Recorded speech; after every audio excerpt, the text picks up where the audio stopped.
Bonjour. Avant de commencer, je tiens à présenter mes vifs remerciements pour le comité d'organisation de la session de formation nationale à distance au bénéfice des cadres pédagogiques et administratifs au Maroc sur le thème « Création de ressources numériques pédagogiques en utilisant le logiciel Camtasia Studio 7 » organisé par l'association Initiative pédagogique pour la rénovation, la recherche pédagogique et l'intégration d'ITIS et l'Association marocaine des enseignants de français, comité de Tétouan.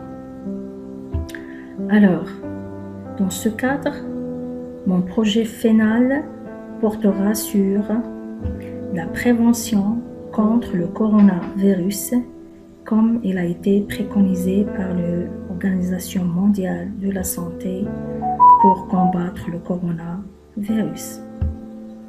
Cette prévention, bien sûr, nous rappelle que chaque fois qu'on sent qu'on est infecté par le coronavirus en présentant des signes et des symptômes de coronavirus qu'on va voir par la suite, il faut appeler le prestataire de soins de santé d'avance et d'urgence et l'informer sur notre santé.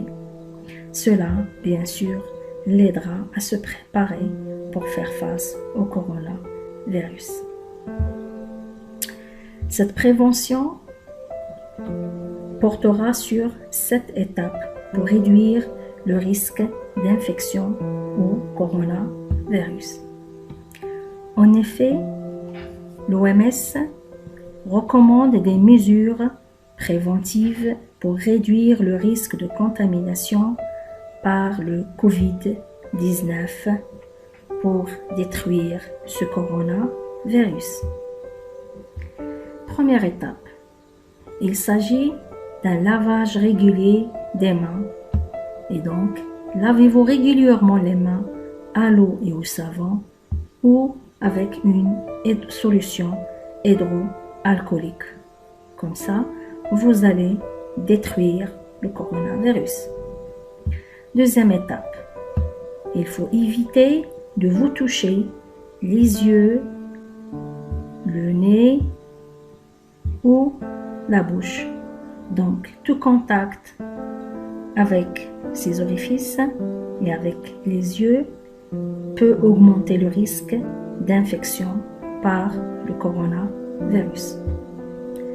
Troisièmement, il faut éviter de manger de la viande crue et surtout d'entrer en contact avec des animaux sauvages ou de ferme.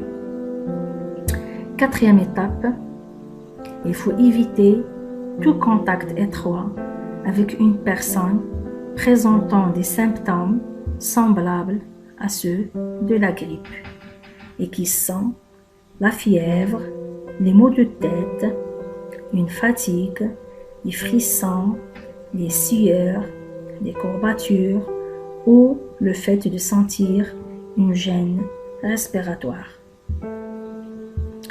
Et cinquièmement, il faut arrêter la propagation des germes lorsqu'on tousse ou lorsqu'on éternue.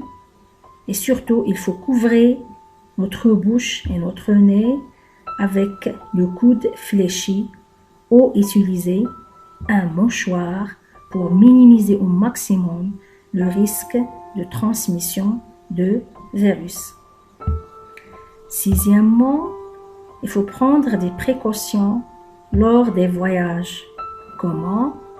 Par certains gestes simples, comme nous avons vu, utilisation du coude lorsqu'on tousse ou lorsqu'on éternue.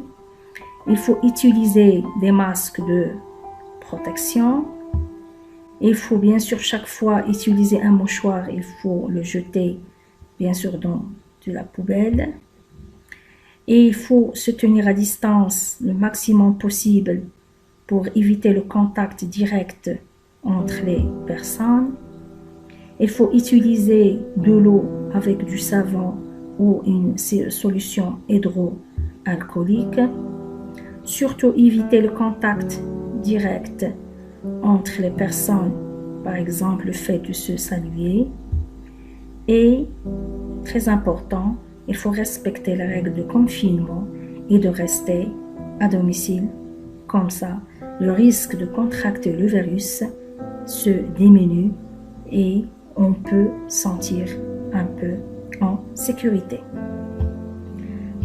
Septièmement, il faut consulter rapidement pour se faire soigner. Alors, chaque fois qu'on a un des signes ou symptômes de la coronavirus qu'on vient de citer précédemment, que faire?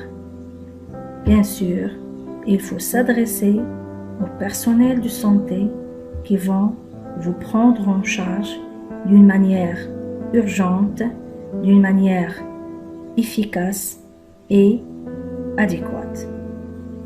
Comme ça, ma présentation prend fin et avant de terminer, sûrement, if we work together and follow the instruction of World Health Organization and the Moroccan Health Ministry, stay quarantined though, we can easily beat coronavirus disease. Finally, together we can do it.